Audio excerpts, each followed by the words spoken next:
అందరికీ నమస్కారం. చాలా సార్. ముందుగా మన ఆరోగ్య హాస్పిటల్కి వచ్చేసిన మన జడ్జి గారు KV Chandrasekhar sir, senior civil judge, district legal services గారికి ధన్యవాదాలు చెప్తూ, ప్రతి సంవత్సరం మనం ఫిబ్రవరి 4వ తేదీన క్యాన్సర్ అవేర్నెస్ సెలబ్రేట్ చేసుకుంటాం. దీని యొక్క ముఖ్య ఉద్దేశం ఏంటంటే క్యాన్సర్ అవేర్నెస్. ఒకప్పుడు ఎక్కడో ఒకరికి క్యాన్సర్ ఉంది అని మనం అనుకునేది, ఈ రోజులు ఏంటంటే మనకి ఆల్మోస్ట్ మన దగ్గర ఇళ్లలో కూడా మనం క్యాన్సర్ పేషెంట్ చూస్తూ ఉన్నాం. ఒకప్పుడు హైదరాబాద్లో చూసే పేషెంట్లు ఇప్పుడు ఏంటంటే ఖమ్మం, ఈవెన్ మన విలేజెస్కి వెళ్ళినా కానీ క్యాన్సర్ అనేది చాలా ఎక్కువ స్థాయిలో ఉంది. సో మన వరల్డ్ స్టాటిస్టిక్స్ చూసుకున్నట్టయితే the leading cause of death అనేది ఎక్కువగా ఈ క్రానిక్ డిసీజెస్లో ఎక్కువ మనం క్యాన్సర్లో చూస్తూ ఉన్నాం. సో మిగతా వాటిలో చూసినప్పుడే డయాబెటీస్ కానీ, హైపర్ టెన్షన్ అని అన్నిటికీ మందులు వాడుతూ ఉంటారు. దాని గురించిన అవగాహన ఉంటుంది, డాక్టర్ల దగ్గరికి వెళ్తాం. సో ఏ టైంలో ఎక్కడ మందులు వాడాలో మనకి క్లియర్గా తెలుస్తూ ఉంటుంది. అదే మన క్యాన్సర్కి వచ్చేటప్పటికి ఏంటంటే చాలా వరకు ఒక స్టిగ్మా, నాకు క్యాన్సర్ ఉందనుకుంటే ఏమన్నా అనుకుంటారు, పక్కన పేషెంట్స్ ఎలా చూస్తారు, పక్కన ఉన్న ఇంట్లో వాళ్ళు నాకు సరైన కేర్ ఇస్తారో లేదో, నా నుంచి వాళ్ళకైనా క్యాన్సర్ వస్తుందా అనేది ఒక స్టిగ్మాతో ఏంటంటే ఎక్కువ మంది క్యాన్సర్ అని చెప్పుకోవడానికి భయపడుతూ ఉంటాం. సో వరల్డ్ క్యాన్సర్ డే అంటే ఈ డే యొక్క ముఖ్య ఉద్దేశంతో మనకి WHO ఆర్గనైజేషన్ ఒక థీమ్, ఎవ్రీ ఇయర్ ఒక థీమ్ ఇస్తూ ఉంటుంది. అలాగే ఆ థీమ్లో భాగంగా ఈ సంవత్సరం మనం యునైటెడ్ బై యూనిక్ అంటే దీని అర్థం ఏంటంటే ప్రతి క్యాన్సర్ పేషెంట్ యొక్క వాళ్ళ అది కొంచెం అంటే ప్రతి పేషెంట్కి వాళ్ళ క్యాన్సర్ అనేది కొంచెం డిఫరెంట్గానే ఉంటుంది. సో దీనిలో మనం ముఖ్యంగా చూసుకున్నట్లయితే మన దగ్గరకు వచ్చే పేషెంట్స్, మా పర్సనల్ ఎక్స్పీరియన్స్లో మనం చూసేది ఏంటంటే ప్రతి ఒక్కరు వచ్చి, సార్ నా క్యాన్సర్ వచ్చింది, నేను ఎన్ని రోజులు బతుకుతాను, లేకుంటే మా ఊర్లో వేరే పేషెంట్కి క్యాన్సర్ వచ్చింది, ఆయన నెల రోజుల్లో చనిపోయారు, ఇంకొక పేషెంట్కి క్యాన్సర్ వచ్చింది, ఆయన ఇంకా ఇప్పుడు బాగానే ఉన్నారు, ఆయన హైదరాబాద్లో వెళ్ళి ట్రీట్మెంట్ తీసుకున్నాడు, బాగానే ఉన్నాడు, నేను ఖమ్మంలో ట్రీట్మెంట్ తీసుకున్నాను, నేను బాగాలేదు.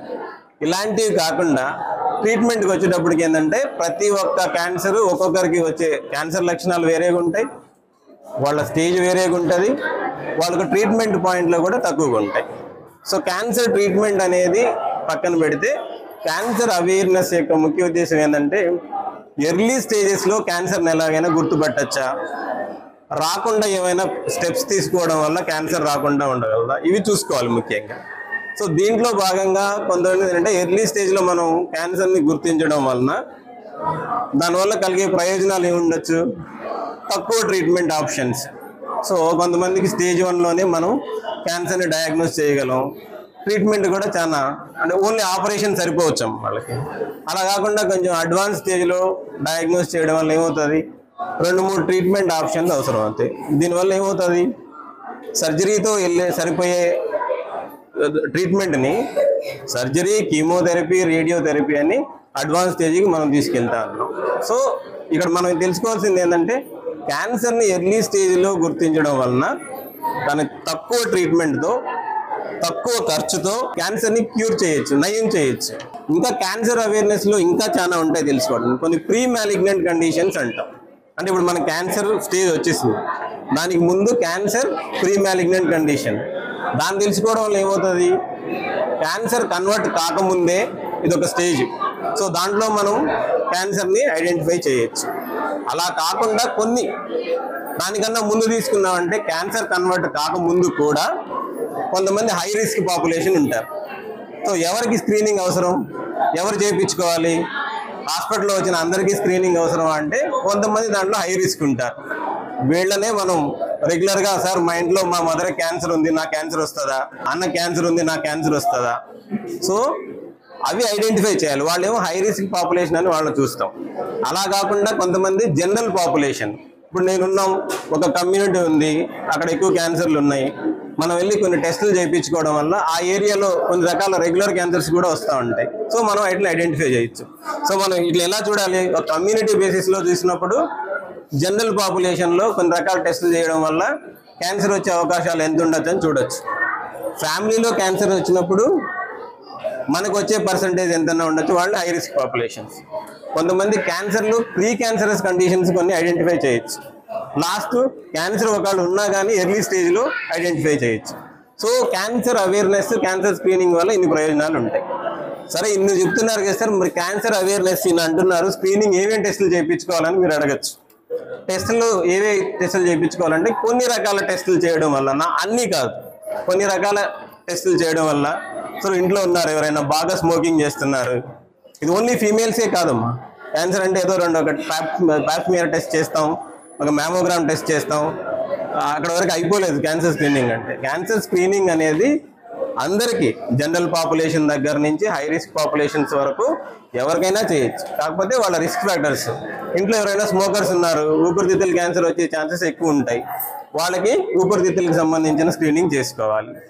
ఓల్డ్ ఏజ్ పేషెంట్స్ ఉంటారు, మేల్ పేషెంట్స్ ఉన్నారు, వయసు 50-60 సంవత్సరాల మధ్య ఉన్న వాళ్ళకి ప్రోస్టేట్కి సంబంధించిన స్క్రీనింగ్ అవసరం. అలాగే ఫీమేల్స్లో కూడా గర్భాశయానికి సంబంధించిన కొన్ని క్యాన్సర్లు కానీ, రొమ్ము భాగానికి సంబంధించిన కొన్ని క్యాన్సర్లు కానీ స్క్రీనింగ్ చేయడం వల్ల దాన్ని ఎర్లీ స్టేజ్లో మనం గుర్తించవచ్చు. దాంట్లో భాగంగానే ఈరోజు మనం ఆరోగ్య హాస్పిటల్లో ఈ క్యాన్సర్ స్క్రీనింగ్ క్యాంప్ ఒకటి కండక్ట్ చేస్తా ఉన్నాం. దీంట్లో ముఖ్యంగా ఏమేమి ఉన్నాయి మనకి, ఒక మ్యామోగ్రామ్ చేయడం వల్ల లేడీస్లో వచ్చే ప్రీ మ్యాలిగ్నెంట్ అంటే బ్రెస్ట్కి సంబంధించిన కొన్ని రకాలైన క్యాన్సర్కి సంబంధించిన లక్షణాలను మనం ఐడెంటిఫై చేయొచ్చు.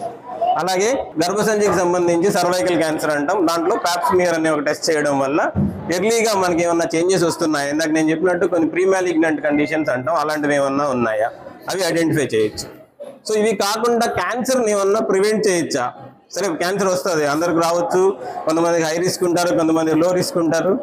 క్యాన్సర్ని ఏమన్నా మనం ఆపగలమా అన్నప్పుడు కొన్ని రకాల వ్యాక్సిన్స్ వేయించుకోవడం వల్ల క్యాన్సర్ని కొంతవరకు నివారించవచ్చు. అన్నీ కాదు, కొన్ని రకాల క్యాన్సర్స్. దాంట్లో మనకి ముఖ్యంగా ఏంటంటే మనకి చిన్నప్పుడు వ్యాక్సిన్స్ వేసుకున్నట్టు పిల్లలకి కొన్ని రకాల వ్యాక్సిన్స్ వేయడం వల్ల కొన్ని రకాల జబ్బులు రాకుండా మనం ఎలాగైతే ఆపగలమో, క్యాన్సర్ని కూడా కొన్ని రకాల వ్యాక్సిన్స్ వేయడం వల్ల కొంతవరకు కొన్ని క్యాన్సర్లు నివారించవచ్చు. దాంట్లో గర్భాశయ క్యాన్సర్ ఒకటి, సర్వైకల్ క్యాన్సర్ అంటాం, దాంట్లో ఇదొకటి. సో దాంట్లో ఎవరికి వేయాలి ఈ వ్యాక్సిన్? ఈ వ్యాక్సిన్ అనేది ముఖ్యంగా 9 నుంచి 21 సంవత్సరాల మధ్యలో ఉన్న వాళ్ళకి ఈ క్యాన్సర్ వ్యాక్సిన్ వేయచ్చు. ఎన్ని డోసులు తీసుకోవాలి అనేది మొదటి 3 రకాలు. అంటే దాంట్లో మనం ఎర్లీ స్టేజ్లో, మనం ఎర్లీ ఏజ్లో మనం వ్యాక్సిన్ ఇచ్చినప్పుడు 2 డోసులు సరిపోతాయి. కొంచెం లేట్ ఏజ్లో స్టార్ట్ చేసినప్పుడు 3 డోసులు అవి తీసుకోవాల్సి వస్తుంది. కొంతమంది అలా కాదు సార్, మరి చిన్నప్పుడు వ్యాక్సిన్ తీసుకోవడం వల్ల 9 to 21 అంటున్నారు, 9 సంవత్సరాల నుంచి 21 సంవత్సరాల్లోనే మీరు వ్యాక్సిన్ తీసుకుంటే ఆగుతుంది అంటున్నారు, మరి ఆ టైంలో మాకు తెలియదు, మరి ఇప్పుడు వ్యాక్సిన్ తీసుకోవచ్చా అని మీరు అడిగితే తీసుకోవచ్చు. మరి అలా వ్యాక్సిన్ తీసుకోవడం వల్ల ముందున్న స్థాయిలో అది పనిచేయకపోయినా కానీ కొంతవరకు గర్భాశయం నుంచి వచ్చే, ఆ ముఖద్వారం నుంచి వచ్చే సర్వైకల్ క్యాన్సర్ని ప్రివెంట్ చేయగలం. సో దీంట్లో అనేక రకాలు ఉన్నాయి. సో క్యాన్సర్ స్క్రీనింగ్ అంటే ఓన్లీ ఫీమేల్స్కి ప్యాప్ టెస్ట్ ఇలా కాకుండా మగవాళ్ళకి కూడా క్యాన్సర్ స్క్రీనింగ్లో చాలా రకాలు ఉంటాయి. సో వాళ్ళు మందు తాగే అలవాటు ఉన్న, కొన్ని రకాల హ్యాబిట్స్ కానీ, కొన్ని రకాల ఫ్యామిలీ హిస్టరీస్ కానీ, ఫ్యామిలీలో ఎవరికైనా మ్యాలిగ్నెంట్ క్యాన్సర్స్ ఉన్నప్పుడు కానీ, సో ఇవన్నీ చూసుకొని వాళ్ళకి ఈ క్యాన్సర్ స్క్రీనింగ్ చేయడం వలన క్యాన్సర్ అనేది వేరియస్ స్టేజెస్లో ఉన్నా, లేకుంటే ముందు క్యాన్సర్ కన్వర్ట్ కాకుండా ఉన్న స్టేజ్ ఉన్నా కానీ మనం దాన్ని ఐడెంటిఫై చేయొచ్చు. దాని ద్వారా మనం ట్రీట్మెంట్ పార్ట్ కానీ, లేకుంటే ఎర్లీగా దాన్ని ప్రొఫైలాక్టిక్గానే దాన్ని మనం క్యాన్సర్ కన్వర్ట్ కాకుండా ముందు స్టేజ్లో కూడా దాన్ని మనం ఆపచ్చు. సో ఇవన్నీ మీరు ఒకసారి ఇవన్నీ చూసుకున్నాక ఒకసారి ఎవరికైనా అలాంటి ఇప్పుడు నేను చెప్పిన లక్షణాలు కానీ, లేకుంటే హై రిస్క్ అని ఎవరినైతే అంటున్నానో, లేకుంటే ఎవరికైనా ఇంట్లో క్యాన్సర్ పేషెంట్స్ అలా ఉన్నా కానీ ఒకసారి మనం ఇప్పుడు ఈ కండక్ట్ చేసి డ్రైవ్లో హెచ్ఐవి వ్యాక్సిన్ కానీ, లేకుంటే వేరే రకాల రొమ్ము భాగానికి సంబంధించిన కొన్ని మ్యామోగ్రామ్ టెస్టులు, అల్ట్రాసౌండ్ స్కాన్ టెస్టులు, కొన్ని రకాల సీరం మార్కర్స్ అంటారు, అలాంటి టెస్టులు చేసుకోవడం వల్ల ప్రయోజనం ఉంటుంది. సో అందరూ మీరు దీన్ని జాగ్రత్తగా పరిశీలించి ఏదైనా ప్రాబ్లం ఉన్నప్పుడు దానికి సంబంధించిన టెస్టులు చేయించుకుంటారని అనుకుంటూ థ్యాంక్ యూ.